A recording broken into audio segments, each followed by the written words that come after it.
කෝව වගා විනාශ වෙලා තියෙනවා විතරයිනේ දැක්කේ. මිරිස් වගා විනාශ වෙලා තියෙන එක දැක්කේ නෑනේ නේ. ළමයි විනාශ වුණාට පස්සේ කොහොමද තියෙන්නේ කියලා බලන්න කලින් මේ වෙනුවෙන් මං කොච්චරක් මහන්සි වුණාද කියලා ඔයාලට පෙන්නලා ඉන්න. ගණන් ගන්න එපා පසුබිමින් බල්ලෙක් බුරන සද්දයක් ඇහෙනවා. බල්ලෝ ඉතින් බුරන්නේ නැතුව ජයමංගල ගාථා කියන්න බෑ.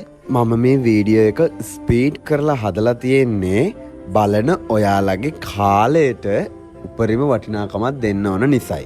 මම ගෝවවත්තේ පැල ඉඳන්න මාසෙකහමාරකට විතර කලින් මිරිස් පැල 500කුත් හිටවලා තිබ්බා. ඇත්තටම මේක ලාභ ගන්න කලාට වඩා මම මගේ YouTube channel එකේ වීඩියෝස් දාන්න මිරිස් වගාව ගැන ටියුටෝරියල් කරන්න තමයි මේ වගාව ඇත්තටම කළේ. ඇත්තටම මගේ බලාපොරොත්තුව මට ඉෂ්ට කරගන්න පුළුවන් වුණා. මම YouTube channel එකේ මොනටයිසේෂන් පවා මේ මිරිස් වගාවෙන් තමයි ඔන් කරගත්තේ. නමුත් ගොවියෝ විදිහට අපේ මේ අත් දෙකෙන් සාත්තු කරපු පැලයක් නිකරුණේ විනාශ වෙලා යනකොට ඒක දරා ගන්න බෑ.